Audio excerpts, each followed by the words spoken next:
Personality ടെസ്റ്റിന് വേണ്ടിയിട്ടുള്ള ഒരു എഫേർട്സും അല്ലെങ്കിൽ നമ്മുടെ പ്രിപ്പറേഷൻസ് ഒക്കെ എങ്ങനെയായിരുന്നു? പേഴ്സണാലിറ്റി ടെസ്റ്റ് നമുക്ക് ഓൺലൈൻ കുറെ മോക്ക് ഇന്റർവ്യൂവും കാര്യങ്ങളൊക്കെ കാണാം. പക്ഷെ റിയാലിറ്റിയിൽ അത്രയും വിയേർഡ് ക്വസ്റ്റ്യൻസ് ഒന്നും അല്ല ചോദിക്കുന്നത്. വളരെ കോർഡിയൽ ആയിട്ടാണ് എനിക്ക് പേഴ്സണലി ഫീൽ ചെയ്തത്. പിന്നെ പ്രിപ്പറേഷൻ ആണെങ്കിൽ നമുക്ക് 1-on-1s മോക്ക് ഇന്റർവ്യൂസും ഒക്കെ അവൈലബിൾ ആണ്.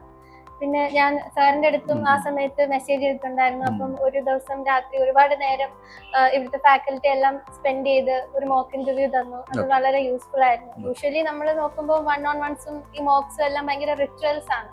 അധികം ഇൻസ്റ്റിറ്റ്യൂട്ട്സും അത്ര ഇമ്പോർട്ടൻസ് ഒന്നും കൊടുക്കത്തില്ല. പക്ഷെ ഇവിടുന്ന് കിട്ടിയത് വളരെ യൂസ്ഫുൾ ആയിരുന്നു.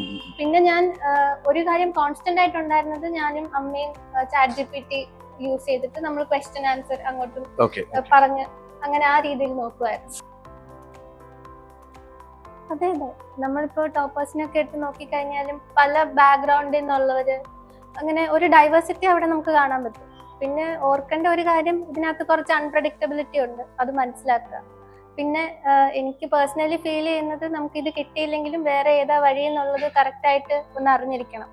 കാരണം അത് നമ്മുടെ സ്ട്രെസ് ഒന്ന് കുറയ്ക്കും. എല്ലാ സ്റ്റേജിലും സ്ട്രെസ് ഫ്രീ ആയിട്ടിരിക്കുക എന്നുള്ളത് വളരെ ഇമ്പോർട്ടൻ്റ് ആണ്. ഇപ്പൊ നിങ്ങൾ പ്രിപ്പയർ ചെയ്യുന്നതിന് മുന്നേ തന്നെ ഏതെങ്കിലും കാരണവശാൽ ഇത് കിട്ടിയില്ലെങ്കിൽ നിങ്ങൾ ഏത് വഴിക്കാണ് പോകാൻ പോകുന്നത്, പ്ലാൻ ബി ഒന്ന് ക്ലിയർ ആയിരിക്കണം, എന്നിട്ട് പ്രിപ്പയർ ചെയ്യണം.